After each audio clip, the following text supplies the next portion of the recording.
હવે વાત કરી લઈએ આરજે દેવકી સાથે. ગુજરાત આખું ઓળખે છે આરજે દેવકીને. જનજાગૃતિ અર્થે અનેક પ્રકારના અનેક વિડીયો દેવકીએ પોસ્ટ કરેલા હશે અને એટલે જ એ યુથ આઇકોન પણ છે. એટલે જ એની સાથે સંવાદ અને ચર્ચા જરૂરી છે. દેવકી, આ સુરતનો સમગ્ર કિસ્સો આપે જાણ્યો હશે. આ તો કેવા પ્રકારનું સેલિબ્રેશન, કેવા પ્રકારની પાર્ટી. શું આ નવો ટ્રેન્ડ છે કે પછી દેવકી અમે જૂના જમાનાના છીએ એટલે એમને એમ લાગે છે કે આ પાર્ટીનો નવો ટ્રેન્ડ છે? શું આ જ પ્રકારનું ચલણ પાર્ટીઓમાં ચાલી રહ્યું છે? જો મારી દ્રષ્ટિએ આપણે સૌ જાણીએ છીએ કે ગુજરાતની અંદર આ ટ્રેન્ડ જે છે એ લૂડો એઝ અ ગેમ કદાચ નવી શોધાઈ હોય, પણ આપણે જે ડ્રાય સ્ટેટની અંદર રહીએ છીએ ત્યાં આ એક્ટિવલી આપણે પાર્ટીઝ થાય છે. એના વિશે આપણે સૌ અવેર છીએ. ખાલી દારૂ શું કામ, આપણે બીજી અનેક બાબતો વિશે અવેર છીએ ને એ અનેક બાબતો એ અત્યારે ચર્ચાનો વિષય છે, ચિંતાનો પણ વિષય છે as far as the state is concern. Surat બાજુ આનું ચલણ ઘણું વધારે છે, એના વિશે પણ આપણે જાણીએ છીએ. દરિયાકાંઠાના જેટલા પણ વિસ્તારો છે એ બધામાં આ વધુ વ્યાપક છે. That is something that we know. Of course આજે એના વિશે ચર્ચા વધારે એટલા માટે થાય છે કારણ કે આજે ઇન્ડિપેન્ડન્સ ડે છે. We know that it is a dry day, but for Gujarat every day is a dry day ideally. એટલે એ ચિંતાજનક છે જ. આમાં માણસોએ ખાલી એન્ટરટેનમેન્ટ માટે એક જુદો પ્રકાર શોધ્યો છે એટલે એ જુદી ચર્ચા બને છે. બાકી તો isn't this an everyday problem of Gujarat? આપે કહ્યું every day is dry day. એ હકીકત છે, ગુજરાતમાં તમામ દિવસો ડ્રાય ડેના છે. પણ હવે તો હાલત એ થઈ છે every day is celebration day. અને સેલિબ્રેશન પણ કેવું? દારૂ અને ડ્રગ્સની સાથે દેવકી. અને તે પણ પાર્ટીઓને રોચક બનાવવાનું પ્લાનિંગ. અલગ અલગ થીમવાળી પાર્ટી, રેવ પાર્ટી, દારૂની અલગ પ્રકારની પાર્ટી. નવી પદ્ધતિઓ બદલાઈ રહી છે. તે પાછળનું કારણ છે શું? અને શું ખરેખર હવે આ પ્રકારની પાર્ટીઓ ટ્રેન્ડ બનતી જાય છે? આપણે ત્યાં એનું ચલણ એટલા માટે શક્ય છે કારણ કે આપણે ત્યાં એનો એક્સેસ અવેલેબલ છે. આપણે લોકો કેમ કરે છે એ પછીથી વાત કરીએ. પહેલા તો અહીંયા આવે છે ક્યાંથી એ મોટો પ્રશ્ન છે. કારણ કે ઇટ ઇઝ ઇઝી કે જે વસ્તુ ઇઝીલી અવેલેબલ છે એ પ્રજા કેમ વાપરે છે એ આપણે પ્રજાને પૂછીએ. મારો વધારે મોટો સવાલ એ છે કે મળે છે જ શું કામ? એ બંધ કેમ નથી થતું મળવાનું? આપણે કદાચ એક બાજુ નિર્ણય લેવાની જરૂર છે કે આપણે ડ્રાય સ્ટેટ રહેવું છે કે નથી રહેવું. જો આપણે ડ્રાય સ્ટેટ રહેવા માંગતા જ હોઈએ, which I am in favour of, કે આપણે ડ્રાય સ્ટેટ રહેવું જોઈએ, તો ધેન ઇન ધેટ કેસ આનો કોઈ પણ આની અવેલેબિલિટી જડમૂળથી બંધ થવી જોઈએ. કે જે તો આપણે જ્યારથી જાણીએ છીએ, મારા અને તમારા પહેલાથી, એ બધા માટે અવેલેબલ છે જ. એ કેમ બંધ નથી થતું? દેવકી, કેમ કે આપ મારા કરતાં વધુ યુથ સાથે કોમ્યુનિકેટ કરો છો. આપના વિડીયો પણ યુથને ઉદ્દેશીને પણ હોય છે. ત્યારે સ્વાભાવિક રીતે જ મારા કરતાં વધુ યુથ અને યુથના આ કલ્ચરને આપ જાણતા હશો. એટલે જ આપની પાસેથી જાણવું છે, શું આપણે ત્યાં આ જનરેશન આ પ્રકારની પાર્ટી માત્ર સેલિબ્રેશન પૂરતી કરે છે કે પછી નશાના રવાડે ચડી ગયું છે? મારી દ્રષ્ટિએ આ જનરેશનની વાત જ નથી, રોનક.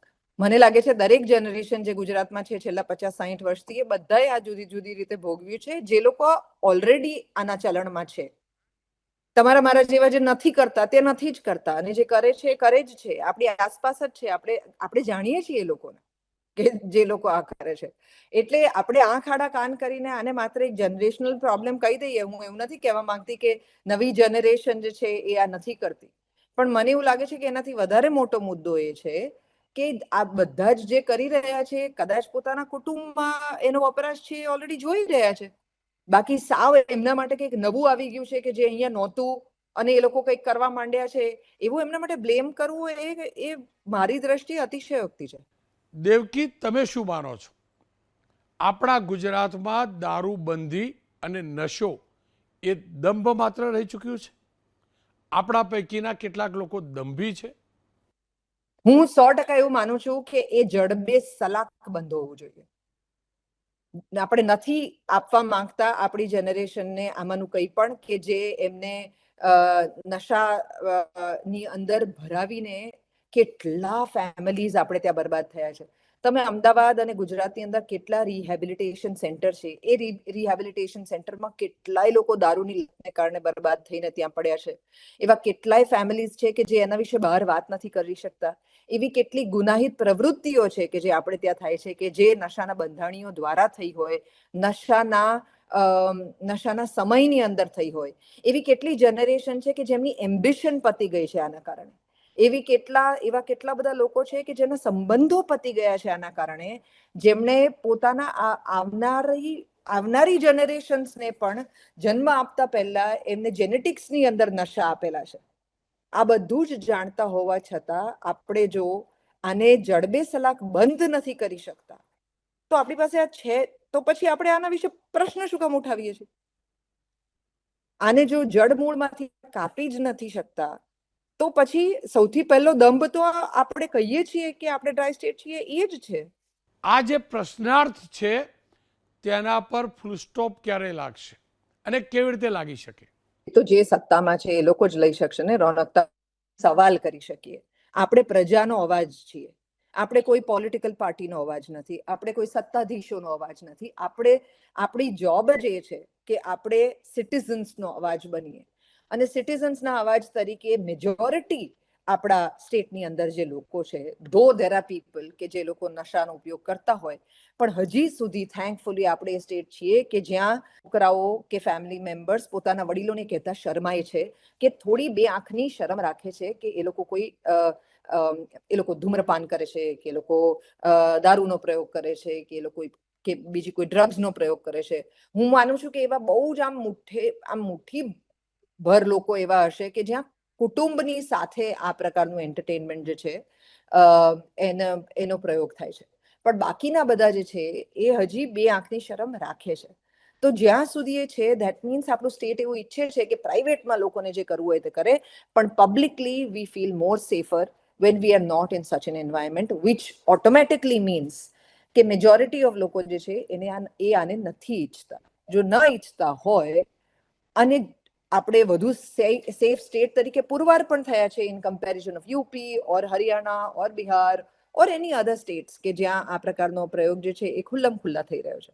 દો ડ્રગ્સ તો આખા ભારતની અંદર બેન છે અને તોય એમ્પલ અવેલેબલ છે. આપણે જોઈએ છીએ કે ઈસ્ટની અંદર જ્યાં અફીણનો પ્રયોગ બહુ વધારે હતો, કે પંજાબની અંદર જ્યાં ડ્રગ્સનું ચેન જે છે ખૂબ વધારે હતું, એ સ્ટેટ્સની શું હાલત થઈ છે.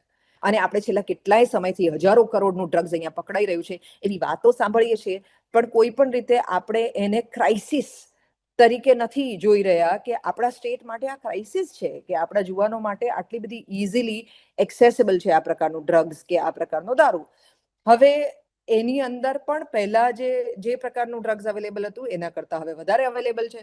તમે આજે કોઈ પણ ગુજરાતના કોઈ પણ ગલ્લાઓની ઉપર જઈને જોશો તો તમને ખબર છે કે એમાં રોલિંગ પેપર જે છે એ ઇઝીલી વેચાય છે. દરેક ગલ્લાની ઉપર વેચાય. હવે કેવી રીતે વેચાય છે, શા માટે વેચાય છે? ધૂમ્રપાન અને પબ્લિકની અંદર આપણે ત્યાં કરવું એ બેન છે, પણ તમે બધી જ જગ્યાએ એ જુઓ છો.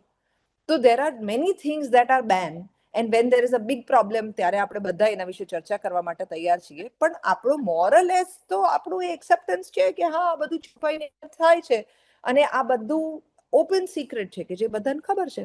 મારો પ્રશ્ન ખાલી એટલો છે રોનક, કે જે તમને ખબર છે, જે મને ખબર છે, એ આઈ એમ શ્યોર કે જે લોકોએ આનું ગવર્નન્સ કરવાનું છે એને પણ ખબર છે. દેવકી, દર્દ આ વાતનું જ છે. જાણે છે તમામ, કદાચ માની પણ લે છે કેમેરા ઓફ કેમેરા, પણ એક્ટ કોઈ નથી કરતું. I know, I mean that is the sad part. એટલે તમે ને હું ગમે તેટલી વાત કરી લઈએ, બહુ તો શું થશે રોનક, તમને ને મને ગાળો પડશે કે આ લોકો બધા આમ બોલી રહ્યા છે ને આ લોકો બધા તેમ બોલી રહ્યા છે. એકચ્યુઅલી અત્યારે પોતાના જ સિટીઝન્સ વિશે વાત કરવી કે પ્રો સિટીઝન વાત કરવી, એ પણ લોકોની દ્રષ્ટિએ એવું જ છે કે એની અંદર કોઈક એજન્ડા છે, which unfortunately is the reality of today. કારણ કે there are so many people who are talking with agenda, કે તમે કે હું એકચ્યુઅલ કન્સર્ન થી વાત કરતા હોઈશું ને તો પણ આપણે ગાળો જ ખાવાના છીએ.